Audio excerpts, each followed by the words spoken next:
Swiggy food. હું છું મનીષા ઠક્કર. આજે આપણે ખૂબ જ હેલ્ધી એવું એબીસી જ્યુસ બનાવીશું. આ જ્યુસ ડાયજેશન માટે, સ્કિન માટે, આંખો માટે, સાથે જ બ્રેન માટે ખૂબ જ ફાયદાકારક છે. આ જ્યુસ પીવાથી શરીરને એનર્જી મળી રહે છે અને આનાથી ઇમ્યુન સિસ્ટમ પણ સારી રહે છે. તો ચાલો આને કેવી રીતે બનાવવું એ જોઈ લઈએ. એબીસી જ્યુસ બનાવવા માટે આમ તો 3 જ વસ્તુની જરૂર હોય છે. એ મતલબ એપલ, બી મતલબ બીટરૂટ અને સી પરથી કેરેટ. તો આ 3 વસ્તુથી તમે આ જ્યુસ બનાવી શકો છો. અત્યારે મેં આંબળા અને લીલી હળદરની સિઝન છે એટલે એક આંબળો અને એક નાનો ટુકડો લીલી હળદરનો પણ લીધો છે. જે પણ એપલનો ટેસ્ટ તમને પસંદ હોય એ લઈ શકો છો. આની સાથે જ એક નાનો હળદરનો ટુકડો હોય તો લેવાનો, અથવા તમે સ્કીપ કરી શકો. અને જે દળેલી હળદર આપણે રૂટીનમાં વાપરીએ છીએ એ પણ લઈ શકાય.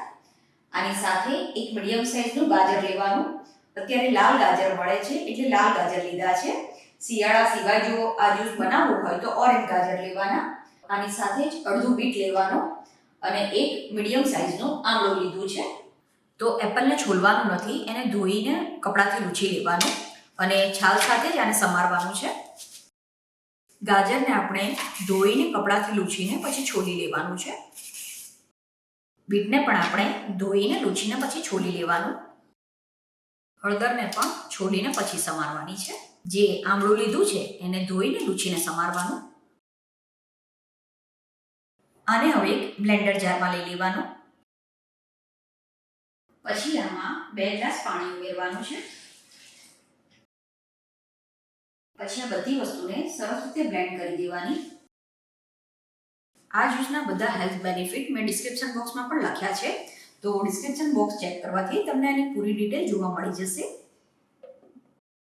અને આ જ્યુસને જો તમે સવારે એમ્પ્ટી સ્ટમક પીવો તો એ ખૂબ જ ફાયદાકારક રહે છે. તો હવે આપણું આ એબીસી જ્યુસ બનીને તૈયાર છે. એને સર્વિંગ ગ્લાસમાં લઈ લઈશું. અને આ જ્યુસ ઘરમાં નાનાથી લઈ મોટા દરેક વ્યક્તિ પી શકે છે. અને ખાસ કરીને જો તમારી ઉંમર 30 થી વધારે હોય તો રોજ તમે આ જ્યુસ પીજો. આનાથી ખૂબ જ ફાયદો રહે છે. તો અત્યારે મેં જેટલું માપ લીધું હતું એનાથી આ સાઇઝના 4 ગ્લાસ જ્યુસ બનીને તૈયાર થયું છે.